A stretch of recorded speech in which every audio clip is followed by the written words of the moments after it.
I want you to go home and I want you to pick 5 people in your personal life.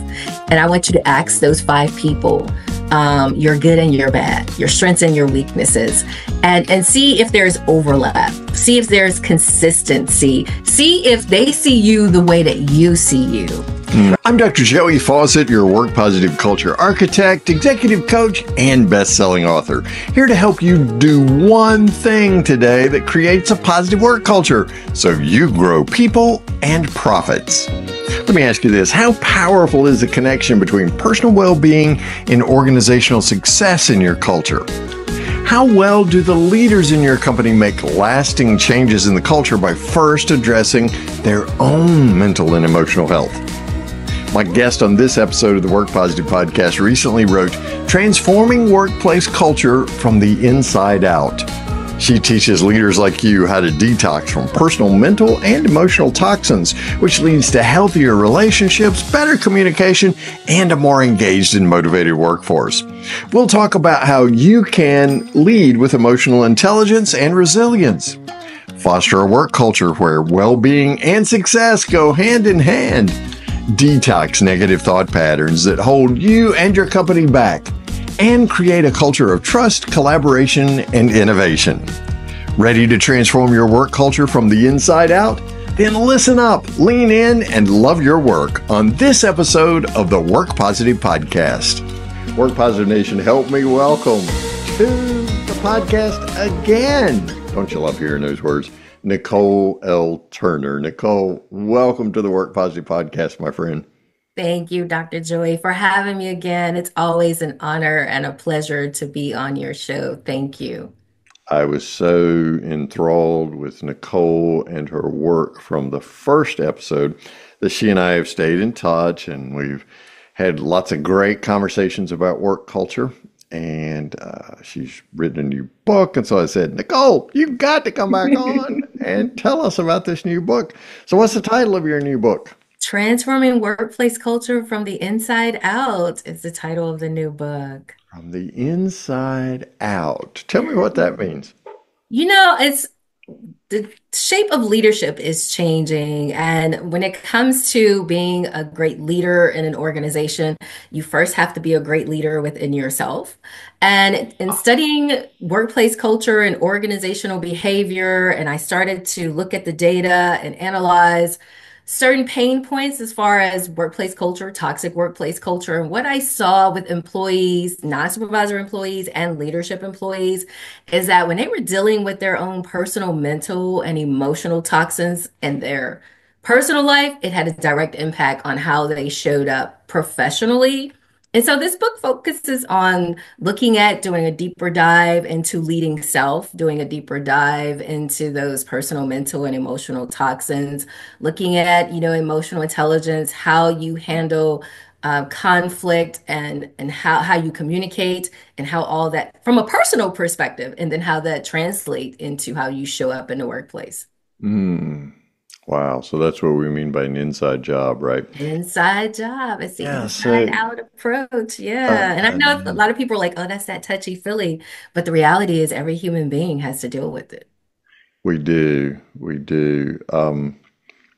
Your data analysis flies right in the face of what I think is an archaic, antiquated model. And that is that I can somehow divide myself into two people.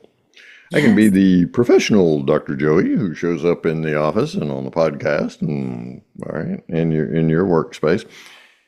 And then there's the personal Dr. Joey, or maybe just personal Joey, right? Mm-hmm. Am I right? Is that an antiquated, It is an antiquated, irrelevant idea? Yeah, I mean, like it's confusing to me how so many people feel like as human beings, when we log onto our laptops or walk into a workplace, that we peel these layers and take off the skin that we're in and put on this layer that makes us like robots or widgets. And we've disassociated from the things that make us human beings. And that's just not possible. And I don't even know where that started because the people who try to promote that in the workplace can't do it themselves. So how do you expect that of your employees? Well said. Well said. I think it started back with the assembly line when we began. Blame it all on Henry Ford. Well, he was a brilliant man. He gave virtually gave away cars for very little money, but knew it was all in parts and service. But I mean, is that too simplistic to say it goes back to the assembly line when we began looking at people as builders of widgets instead of Yeah, people? I definitely say it goes back to the assembly line, and leadership has not um, transform the way they think as it relates to leading people and leading organizations is still stuck in that time frame. And now with five generations in the workplace, and the younger generations, they have very different expectations. And so a shift has to happen. Yeah. If you're not for profit, but you provide a service, the shift has to happen not just internally, but also because of the people you serve and Mm. what you deliver from a community, from a um, nation perspective. And if you're for profit, it affects the dollars. And they don't really think about how culture and how you treat people and your employee well-being and your leadership affects the bottom line and productivity and profitability, but it really does.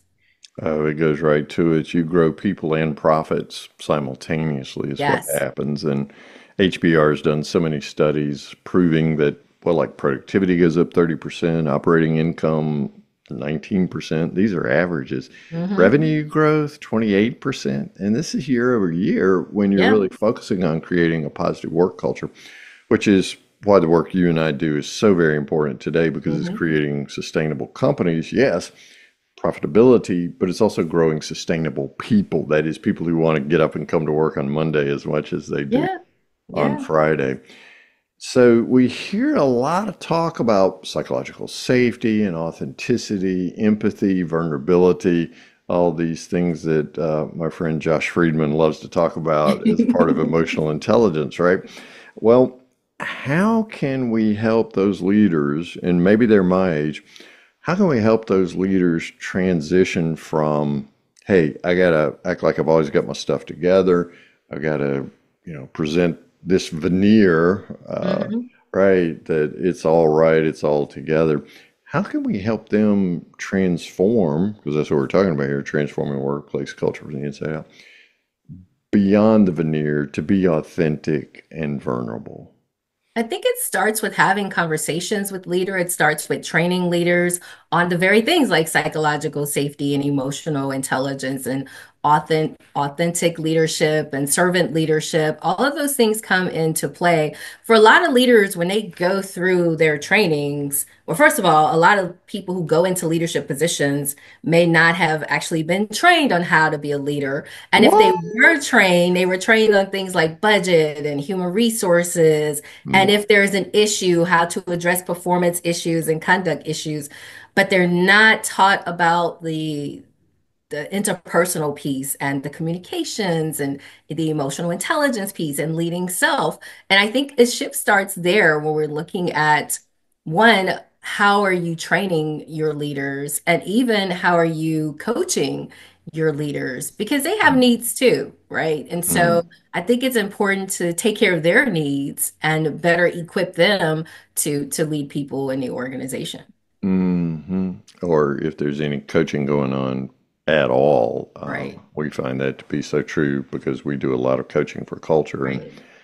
wow, you're just not in your C-suite getting executive coaching going on Hmm. to do the very kinds of things that we're talking about here.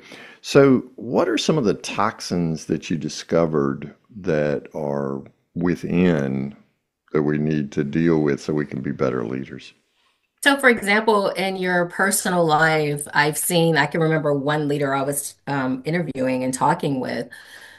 They were going through a divorce, and it was a very nasty divorce. And they felt like they had no control, no power in that, what was happening as a result of that divorce.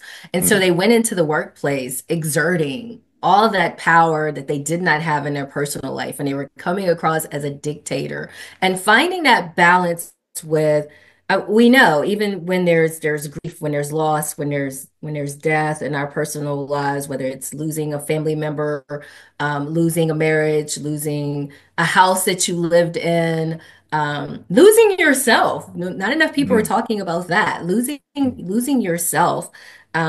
How that shows up and how you interact and lead people, and even how you interact with your colleagues, and even how you, even if you're a leader, how you interact with your leadership.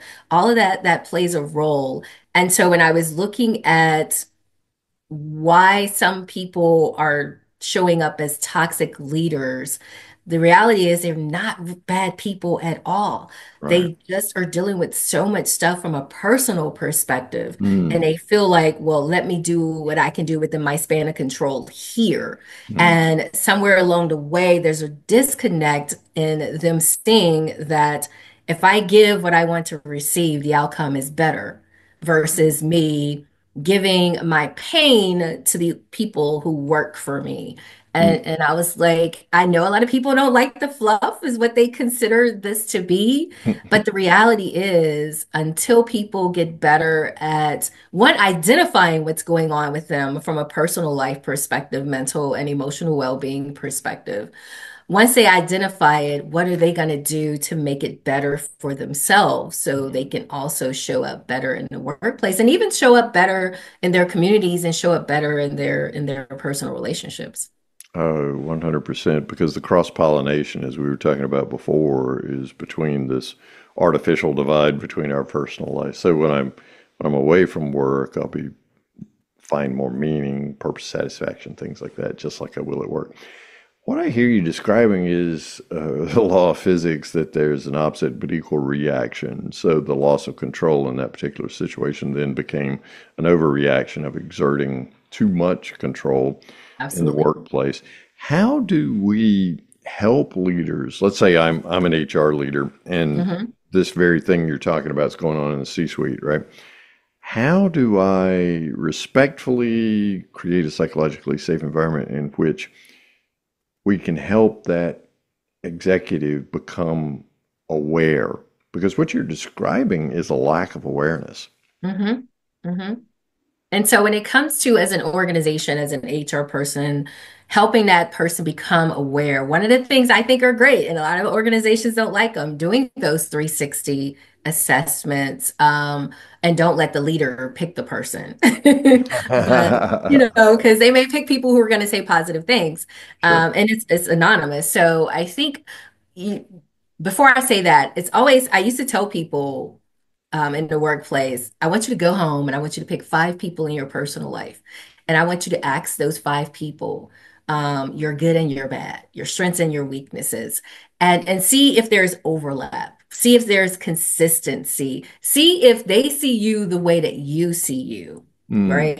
mm, And the same is true when it comes to leaders in the workplace. I think one, having that external bird's eye view into how you are demonstrating or displaying certain behaviors. sure. Because a lot of people, believe it or not, they are wearing blinders to themselves.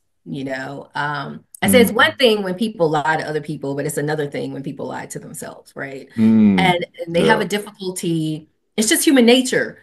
We have a challenge with our what we see as our flaws and our deficiencies. And we don't want to accept that internally because of how it makes us feel and how it makes us see ourselves.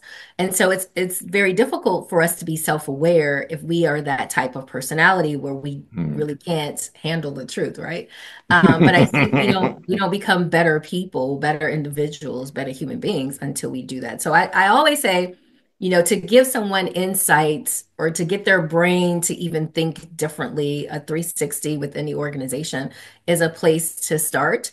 And then based on the results of that, having those conversations with the leaders based on those results and helping them work through the leaders for the leaders, helping them create a plan of areas, let's say if communications is one of the challenge, how they handle conflict is one of the challenge. Mm. I would definitely recommend that they, the leaders of leaders bring in those executive coaches, the experts like you, um, to coach them through it and also to give them that training, do give them the tools and the strategies they need.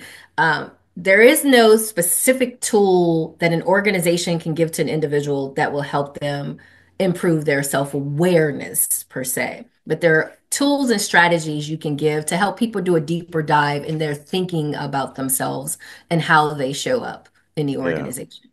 Yeah. And as we do in our ICF approved training programs, helping coaches understand that powerful questions are what really bring about that self-awareness. Yeah. So just innate curiosity, but the neural linguistics behind Hmm. asking powerful questions helps grow that self-awareness.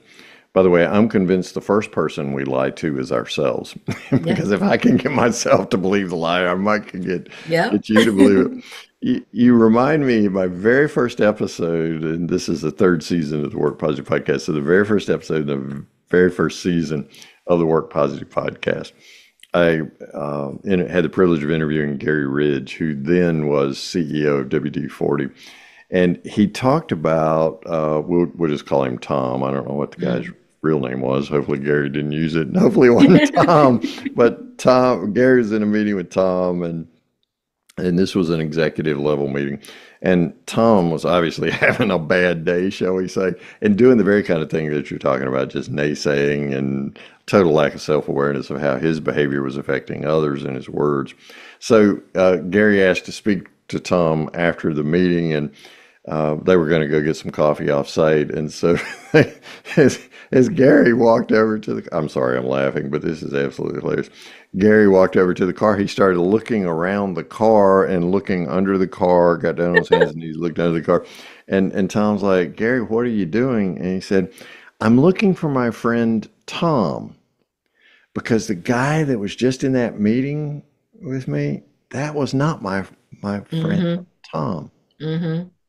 And that was just an expert use of humor, not necessarily a good example of powerful questions, but nonetheless, it was a powerful experience for Tom and really Hmm. opened the door for him to do that. So I think it's that kind of crucial conversation. It's conflicted, but it's a crucial conversation that we need to have with each other. Hmm. Or Nicole to say to Dr. Joey, hey, Dr. Joey, are you okay? Yes. What's Yes. going on? You don't seem to be at your best today. And just loving someone enough to create that psychologically safe space and respecting them to where I say, if I were to say to you, Nicole, oh, I'm fine, which oftentimes is the first response. Anything, what's going on? I'm fine. We don't want to talk about it, but just continuing to walk with me and love me through that. Hmm. Nicole L. Turner is my guest on this episode of the Work Positive podcast. We're talking about her new book, which you can get, by the way. Just go to the show notes if you're out with the dog or something, or just driving down the road. Can't do it right now. It's okay. In the show notes, the link is there to Amazon. You can pick up a paperback or Kindle copy of Transforming Workplace Culture from the Inside Out. Now, Nicole, it seems to me that by doing this, by transforming workplace culture from the inside out, by emphasizing the kinds of things that we're talking about in this conversation, retention of top talent must be huge when your work culture is based in this. Oh, absolutely. People, we've all seen the data of the reasons why people leave organizations, organizational culture, bad managers, bad leaders. Sure. People are often surprised that money and promotions are not in the top one, two spots, right? Oh, yeah. There are Way down the people, list.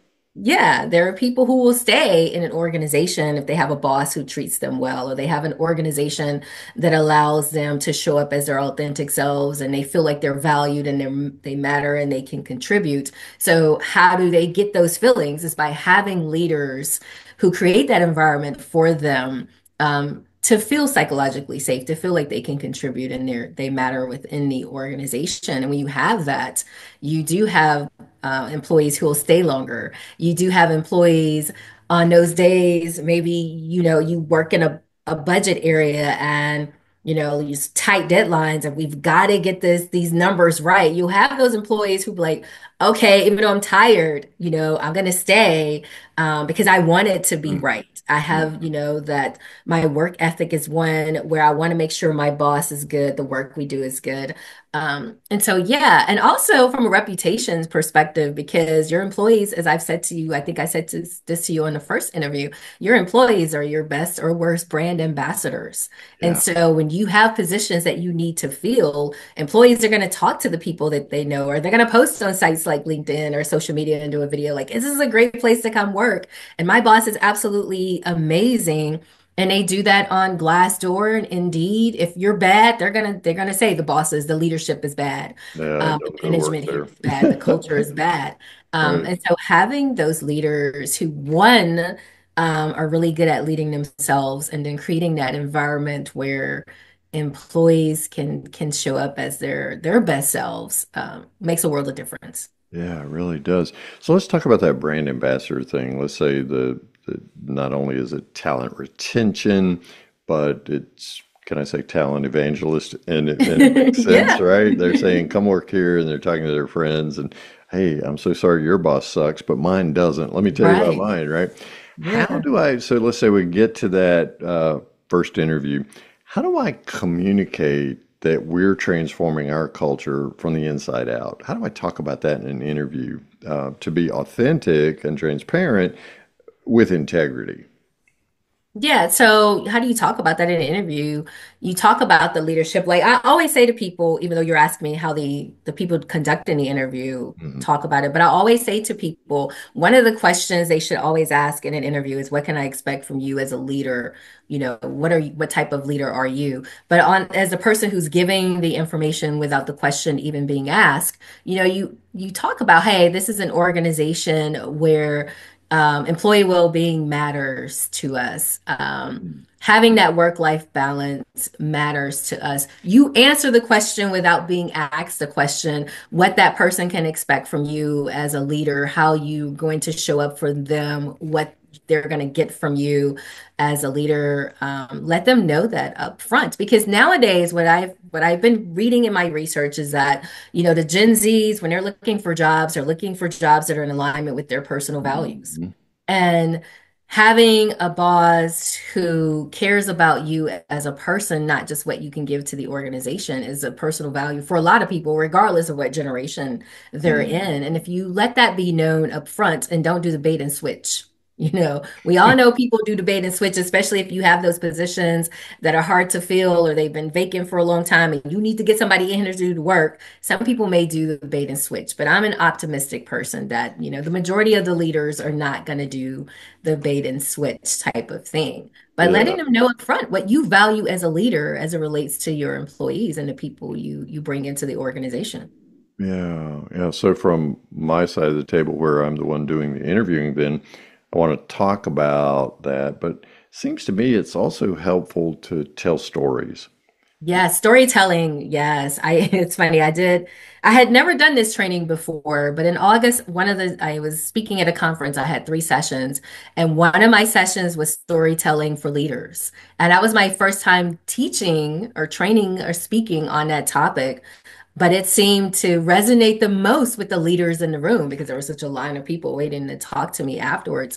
And I think that's also something that leaders should be trained on, is telling the stories, because people connect to stories. Yeah. Just the way we're wired, from a mental, emotional perspective, having those tangible things that we can connect to and relate to, and those things that give us those feel good feelings, and like, oh, okay, because you have those specific examples of things that you've done as a leader to validate and verify what you're telling me. And now it makes me want that, right? And so Hmm. storytelling is absolutely a great place to start. Yeah, because when you listen to my story, then I'm going to tell you mine, right? Right. I'm telling you my story and you're listening to it, then that frees you to tell me your story. And so we Hmm. become reciprocal in our relationship. I know that's one of the great things. You and I find ourselves at a similar station of life in terms of the age of our parents and their medical needs and health Hmm. declines and things like that. So off interview, that's something that we share together. And I ask about yours, you ask about mine. I mean, it just becomes a thing each time we're together and even in our emails. That kind of authenticity and transparency can live in the workspace as well, can it? Absolutely. It doesn't have to be exclusive. Some people are under the mindset that we're in a workplace is 100% professional, but I can remember the times when I worked for someone and I like to just walk what they would call Main Street. And if someone told me one time something about their kids, or if I noticed, oh, I see them all the time, but I never noticed that tie before. I've never noticed their hair. I'll comment on that, right? Or I'll ask, how's your kids doing? How was that recital or whatever? And then you can see, even if they're walking and they kind of look very stern, but the minute you ask them about something personal or Uh, compliment them on something personal, their whole disposition changes and how they interact and respond to you change. And so it's so important for leaders and organizations as a whole to not see them as mutually exclusive things, right? You can be professional and still care about the human being, right? mm, You can be professional and still have that emotional intelligence, and care about your employees and make employee well-being a priority. It takes absolutely nothing away mm. from the organization. Actually, it gives more because your people are going to give more. Yeah, exactly. As we like to say in Work Positive Nation, grow people, grow profits, right? Mhm. It's the way it happens today. By the way, if anybody wants to ask me about my granddaughter, I'm happy to tell you all about her. Those are my stories to Right. tell. Well, I mean, that's the kind of glue that really cements relationships. It keeps an employee from going down the street for an extra nickel hmm or hmm dollar even. It really, these people care about me, not just for what I produce for the company, but they care enough about me to help me align my passions and my sources of meaning and satisfaction with the company mission. So that hmm seems to me to be something that we must integrate into our interview conversations. Absolutely. What do you enjoy doing? What's important to you? What causes do you relate to? And just ensure that those align. Because technically they could have all the best skills in the world, hmm but unless there's that alignment that creates belonging and then a career path of advancement for becoming, the whole thing just becomes a house of cards and your back door is 10 times the size of your front door. Yeah, I have a client.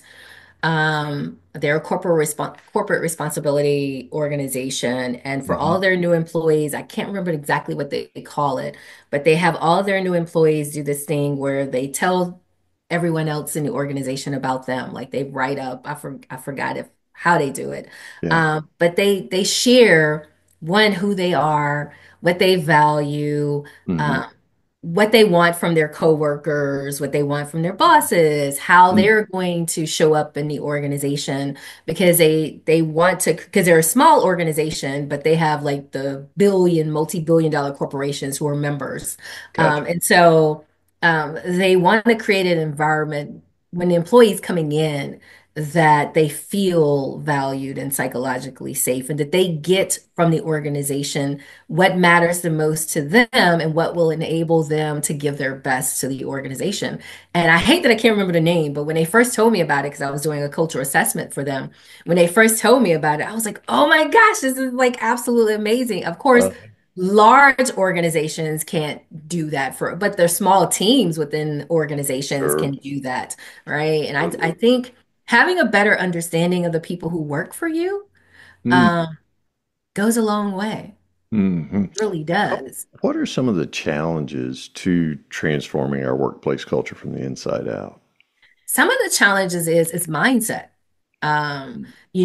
Organizations they're still in the assembly line mindset. And unfortunately, unless you're a leader who doesn't follow the normal flow of leadership, but come in and put your own mark on how you want to be remembered and how you want your employees to see you as a leader, um, unless you're that person, you may find yourself even unintentionally following the status quo. And so the status quo is one of the biggest barriers to transforming organizational culture. And then, the mindset of the people who are in the organization, and also, when it comes to the type of preparation you do for the people in the organization. Like as a subsidiary of my company, I now have the Turner Training Institute, and my focus is on that leadership development program, the emerging leaders, and I'm filling in the gap for the traditional leadership programs. Like I'm focusing on the interpersonal, I'm focusing on that emotional intelligence, psychological safety, that communications, the resilience when you're experiencing burnout. And people don't talk enough about that. Your employees are burnout, but the leadership is also burnout. And where do they go to get those reprieves? And where do they go to get that care that they need to continue to lead, right? And so that's one of the things that I'm focusing on and having. And we know in organizations, a lot of times, training is one of the first places they're going to cut the budget, right? But also, you know, to answer your question, the status quo, the mindset of the people within the organizations, those two are definitely the biggest two barriers that I find when it comes to transforming culture. Mm. I'm smiling as you say status quo several times there because my interpretation from the Latin of status quo is literally what a mess we're in. Hmm. And we're right back to a lack of self-awareness, right? I Yeah. can't see the opposite but equal reactions that are entering in and creating a toxic workplace. So I like in the book how you distinguish between the toxic behavior and the toxins. Hmm. So we can attack those toxins and we can raise awareness and create action and some accountability partners to help overcome those. That's absolutely beautiful. So Nicole L. Turner is my guest on this episode of the Work Positive podcast. As you can tell, we enjoy each other a lot. We Her book do. on Amazon is Transforming Workplace Culture from the Inside Out. The hyperlink is there in the show notes. Also, there's a link to her LinkedIn profile where she and I first met and started hanging out. So that's cool. If you want to go to a website, you can go to theculturepro.com. What are we going to find at theculturepro.com, Nicole? So when you go there, you will find information on the services I offer. You'll find blogs. I try to put out a blog every week, tackling different or addressing or informing on various workplace culture by industries, by topics. You'll also find links to my other books. So there are some of the things you'll find on my website. Wonderful. Theculturepro.com, and that's in the show notes as well. So Nicole L. Turner, my guest, always have to tell me because Work Positive demands to know one thing we can do. So Nicole L. Turner, what's one thing Work Positive Nation can do starting today to create a more positive work culture? I think one of the things that Work Positive can do to create a better workplace culture, improve on um, from the work that you do, just continue to do the work that you do. But for the audience, one of the things you definitely can do to improve workplace culture is taking a deeper dive into where your pain points are. And as leaders, take a deeper dive into yourself and leading yourself and be increasing your self-awareness is definitely where it starts. But I think a lot of people don't like to, from even an organizational perspective, and I know this is not exactly what you asked me, but even from an organizational perspective, I'm always dumbfounded by if a particular area has a high turnover, then nobody cares to do a deeper dive, whether that's having those exit interviews or going to the employees who are still there and finding out, like, why are you staying? Why do you think your peers are leaving? Just really caring enough. You want to transform the culture, care enough to find out why you have the pain points that you have as it relates to organizational culture. I love it. Go get yourself a copy of Transforming Workplace Culture from the Inside Out. It's a relatively short read, a couple hours, and you'll be done, right? And you'll be transforming your own workplace culture from the inside out. Then, Nicole, thank you so much for all the wisdom that you shared with us today. I'm better because of this conversation. Thank you. You're welcome, and thank you again for having me. I think the world of you. You're one of the most amazing and one of the most brilliant people that I know. So it's always an honor for me to be able to engage with you because I get better and wiser as a person and as a professional. So thank you for that. I'm going to have to give you another Benjamin, aren't I? That was a lot. I appreciate that. Thank you so much, Nicole. I cherish you and appreciate our friendship. Thank you. You're welcome. Thank you.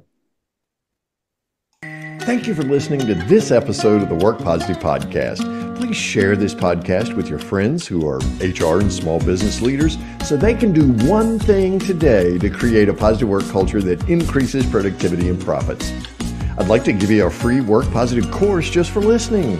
It's called Something to Talk About, and it's transformed the work conversations of so many people all over the world.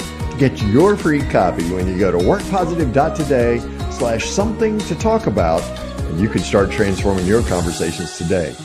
Remember, it pays to work positive.